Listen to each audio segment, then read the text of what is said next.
What's a good word, everyone? It's your boy DKB here. I just want to say thanks for all the support. The channel's been steadily growing, and the number you see below, you can drop a text, shoot a voicemail, any ideas, topics, collabs, etc. you guys want to see. I'll include them in future videos and live streams, and I'll catch you again. Be easy.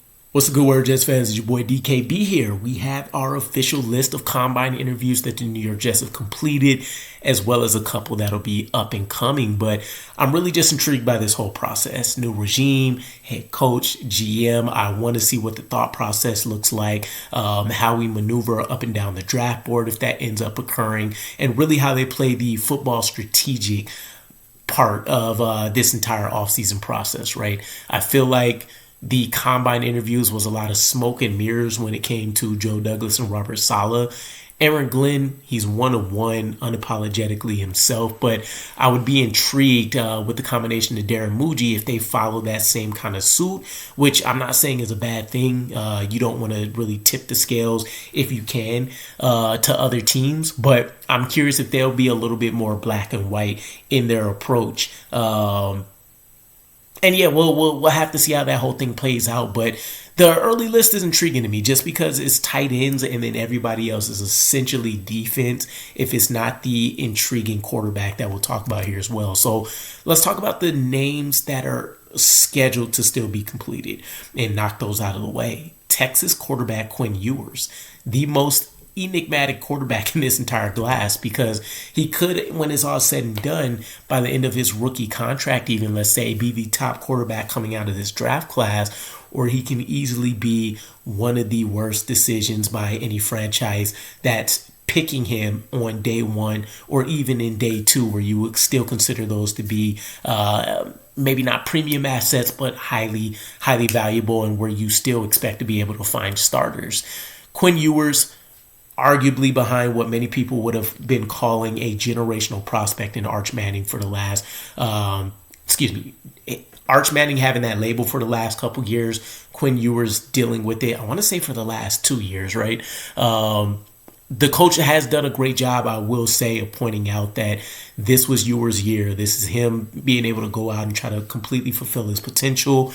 Didn't really go that way, but I think there's a lot of things that you can glean from this situation, and he did start to rebound really nicely as the year progressed. So I could see us taking a shot on this kid and loving the fact that he's been in a high intensity, high pressure filled situation. And not to say that he came out on the other side unscathed, but he'll have the mental fortitude and the ability to kind of course correct and be able to figure out what could have been a lethal situation for a lot of other quarterbacks in the NFL. So I'm looking forward to any thoughts or questions that we hear come out from his interview specifically. I do think we'll end up taking a quarterback in this draft, and he could be the perfect fit as a guy that maybe comes off the board as the 4th, 5th, 6th guy. But again, you potentially end up getting the best of the entire group. Then we go to South Carolina. Safety Nick Imanwori. He's slowly crept up in a lot of mock drafts from NFL analysts specifically. When I watch like the NFL SE channel, if I'm watching the mock draft guy, if I'm watching a couple of these other guys that I tend to like a little bit more just from the setup, etc., Nick Imanwori ends up being the first safety to come off the board more often than not. And I think it can be a strong battle between him and Malachi Starks. I wouldn't love the idea of taking a safety per se in round one, but if we're trading back and depending on who's available, I can see him being a pick, especially as a guy that if you look at the safety position, you want to get that deep center fielder, deep threat eraser, ball hawk kind of guy. And I think Nick Imanwori can definitely end up being that for you while still being able to come up and offer some punishment in the run game. So I wouldn't be mad if there's a situation where we're dropping down to like the 15 to 20 range and we decide Nick Imanwori is the best guy. And you also have to keep in mind from a safety position standpoint, we have nothing. The cupboards are very bare for us, and it'll be hard pressed for us to find two legit starting safeties without really any question marks going into free agency. And I can't see us spending a ton of money on a guy like a Javon Holland, for example. So you may need, hopefully it doesn't come in round one, but you may need to look seriously in round two or round three for a safety that you have high enough confidence in to perform at a starting level. So not out of the realm of possibility here. Now, on the flip side, going to offense real quick, the tight end position, it's one that's been really underwhelming for us. I think, as we love to highlight, Tyler Conklin has been, fringe-ish, top 10 type player from a statistic standpoint. He's never really felt like he's made a difference in any of the games that I recall, even though he's ended up having solid to above average stat lines for us. And a lot of that was him being phased out of the game for a ton, just not getting looks. Obviously, the quarterback play had a huge amount to do with that as well. Zach Wilson and obviously his propensity to hit everything but the side of the barn. And then ultimately when we get to Aaron Rodgers, we know he doesn't have a propensity for targeting the tight end position. But I figured from a mental standpoint, strategy, being able to set certain guys up in favorable positions, it'd be a good look for him. I say all that to say the tight end room is one where you really would expect to see a ton of upgrades made.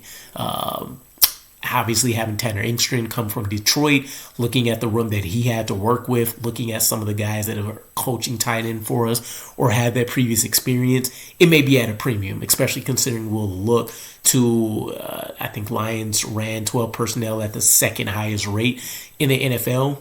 We're going to need to try to restock that room or at least make the competition superb enough to push guys out that maybe aren't deserving, like a Jeremy Ruckert, like upgrading from a Kenny Yeboah. So you have two top 50 picks here. Tyler Warren from Penn State, you have Colston Loveland from Michigan, and then you have Gunnar Helm from Texas as maybe that day 2, early day 3 type guy.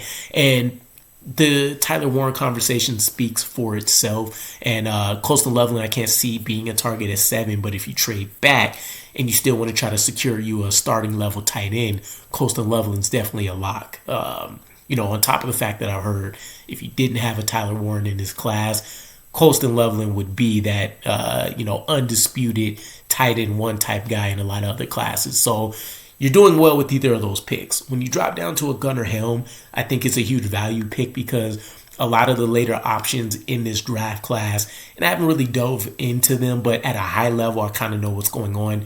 There's a lot more role players and a lot more specifically receiving versatile weapons, guys that'll be move tight ends or, hybrid H-back type people, as opposed to your classic, I can put him on the line of scrimmage, I can split him wide, I can still use him in an H-back role, etc. Gunnar Helm would be a guy that would offer you starting level, what I want to say, versatility, while still being an overall solid player in all things with the plus ability to turn into more of a weapon in the receiving game. So I wouldn't be mad at it. I definitely would assume that you're going to see a lot more news come out about tight ends specifically as we get underway in the offseason. Hopefully nothing in the way of leaks per se, but just kind of a lot more of those connections being made through all of the rounds, right, as the best possible option at each pick, if you will. Outside of that, though, it's really defensive heavy after this. You have Texas A&M's Shamar Stewart. You have Michigan's Mason Graham. Clemson with the potential legacy pick here. Defensive back R.J. Mickens, who is remembering that right? Ray Mickens' father or son, former teammate of Aaron Glenn. So there's a strong possibility there that he gets a significant look. And then from OMU, you have DB or cornerback Trey Amos and then Princely Uman-Mielen coming off the edge. A couple of these guys, I know I haven't been able to tune in heavy to the combine, but I know some of these guys did really, really well for themselves. Shamar Stewart among probably the top of this group here. But you still need to help shore up the defensive line, right? Obviously, we're going to be looking for a strong number 2 option to replace a DJ Reed, pair up with Sauce Gardner. Maybe they don't want to invest that top pick in a Will Johnson per se, but you're still going to need to look at using a premium or, day 2 asset to really help shore things up there as well. So cornerback, very underrated need.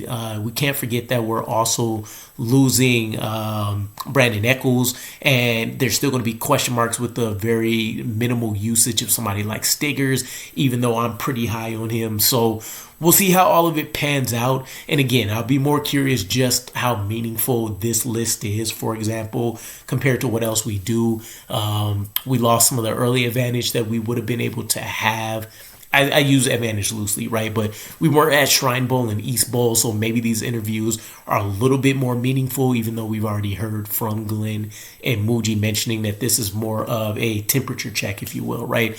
I want to see the mentality. I want to get a feel for the player, etc., etc. So let me know what you guys think about this list, though. What should we be targeting, right? What would be your top 3 ranking of needs for the New York Jets and how we should address those in the first day or two? And I'll catch you guys again. Peace.